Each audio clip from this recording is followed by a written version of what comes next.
This is it, everyone. The last of the United Fanzine Organization zines for this batch. We've got a couple good ones today. I think you're going to like them. If you're interested in getting involved in the UFO, nation's longest running zine co-op that we know of, we would love to have you get involved. Take a look at the show notes and learn more about how to do so.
One of my favorite UFO members from a creative point of view is Larry Johnson. Larry has been at it forever, probably longer than I've been alive. He has moved from mimeographs to Kablam publishing and gorgeous artwork and color. And he's got 2 books that he's put out recently.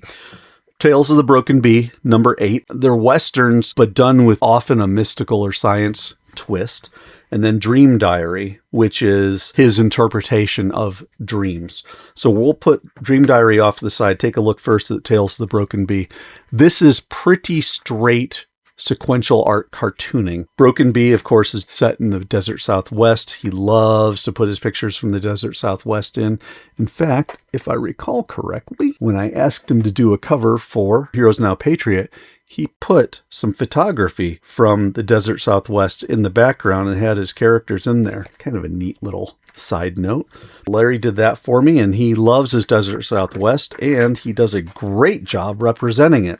In fact, with this picture here, I was spending a lot of time when reading through this trying to see if he did a full straight replica image. I can't find the exact one.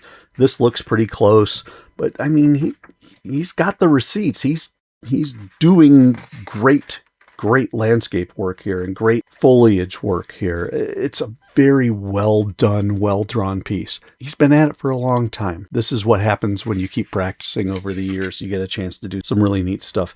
He does horses. They're not easy to do, and he does it. So this is all about this airship, which he's got some background information on here, and then he's got some background information in the back. But basically, airships at the time of the Civil War were just starting to get explored for military and movement of personnel purposes. So this seems far-fetched to have a UFO-looking airship, balloon basically, propelled balloon, going around the desert Southwest. It's not that far-fetched. He does a great job with his storytelling, kind of making that all make sense. His storytelling chops are extremely strong. He uses, looks like digital lettering. It looks to me like he probably does his bubbles before he does his lettering itself. Sometimes stuff like this doesn't look exactly centered. Sometimes his margins around the lettering is a little wider in some areas, a little shorter in others. So he's squeezing stuff in to make it work. But it does work. He doesn't overload the page, but there is a fair bit of story to be told. His colors are great. The desert is a very bright place, as you can see here.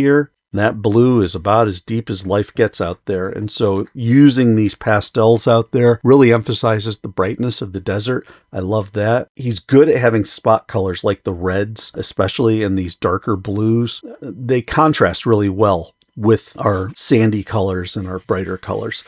So anyway, you've got this character who, as we learn, has got some issues with Native Americans, and he's planning to use this for a little more destructive purpose than we would have initially thought. One of the characters gets caught up, gets brought up into the almost a steampunk type of airship, because you've got, it's, powered by mesquite wood, which is why they stopped in the first place. Nice flashback here, done with the blues as the background. I mean, it just makes sense. The way he draws makes sense. The other thing I would point out is, yes, he does digital coloring. Yes, you can see here he has digital shading, but he doesn't overdo it, which is really nice because all too often digital coloring is way overdone. He's very restrained in how he uses it, and I think he does it to fantastic effect. The other thing is his line work is extremely simple. I mean, yeah, he throws his hatching in on the hair on this guy, but look, cheek is 4 lines. The squint of the eye, 2 lines. It's minimal stuff. He'll use things like mustaches and eyebrows, hair design to show difference in sizes and, difference in people, hats. And then look, I mean, you start getting into some of this landscape stuff, some of these establishing shots, and they're great. I mean, here's your village under the cliff, exactly the same. He may as well have just blown it up on his computer and dropped it in, though I'm guessing he didn't. It looks really good. You get some stuff that looks like an action shot. Check that out. That's splash page quality. I found this particular image right here to be really good. I like the explosion, the character recoiling from the shock of the explosion. I guess that's not the right word, but anyway, reacting to the explosion, being bounced by the explosion itself. I think that's really great. I love how this character looks too. Kind of the manic look on the captain's the airship captain's eyes there. Flame even looks good. I mean, he does a good job. And then all's more or less well in the end, but still we've got some issues that they're going to have to deal with out on the Broken Bee. The article on the airship, all right here, and that came out of Wikipedia, so he's got it attributed. He takes some of the letters and comments from the United Fanzine Organization newsletter, turns it into a letters section, which is pretty cool. A little bit of his catalog, UFO checklist, and the back cover. Nice looking book. That's a good one. Then, and I saved this one for later. Again, it's another saddle stitch comic, just like this. Dream Diary. Whereas Tales of the Broken Bee is fun with sequential art and the storytelling capacities of sequential art, this is, in my mind, Larry's tour de force creatively. First off, you can see he's got, in this, it looks like those are colored pencils. He does all sorts of media. If you follow him on social media, you'll see he has all sorts of media that he uses. This appears to be colored pencils. But basically what he does is he keeps diaries of the stuff that are in his dreams. He says that he's got just tons of these notebooks. He thinks he's recorded over 4,000 dreams. Over the course of the book, not only is he telling these little vignettes, but notice how he's using different formats and different styles of art. This one looks to be straight pencil. This one was colored pencil. He's got a really good self-portrait that he's mastered. This one's a little bit, again, it's a dream, so it's going to be a little ethereal. So, you've got your cloudy backgrounds, the shading, of course, being done with color, with digital color. This one, a little bit more detailed, and you can see, nice looking, unique looking character, easy to follow. This one, In Search of Comics, yeah. But I mean, these are weird things. Wanted to find out the location of a comic shop. He's out on what appears to be a barge or something out in the water. A block of stone out in the water. Go figure. Out on the rocks, another dream. He, of course, dates his dreams as well because they're in his notebook that way. 3-panel piece done in outline. Look at that. That is cool. These are some pieces, just quick paragraphs about shorter dreams, and then images to accompany it. So no sequential there. This one, a little tighter sequential work. Caught in the Rain.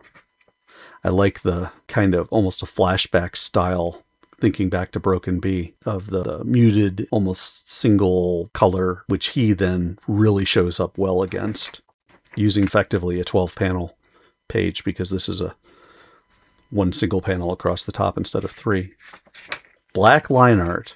Interestingly, he does it with a purple background. Again, who would have thought of that? And it makes the captions that much easier. He's got some really interesting things in here. A little bit of landscape work, a little bit of his nature work. He loves to go on nature walks. And Dream Diary guest stars. These are dreams that he had about specific people. Helen O'Connell, Jimmy Fallon and Dana Carvey, Ella Fitzgerald, Lucille Ball, Elon Musk, and again, the letters section. don't get me wrong. Tales of the Broken Bee, good storytelling, creative storytelling. Larry is very thoughtful in the way in which he tells his stories, and he is a very strong writer. This, however, I think gets to something further in the evolution of comics. So I like them both. Dream Diary is $10. Tales of Broken Bee, I believe, was $8. We'll have information on how to pick these up as well in the show notes.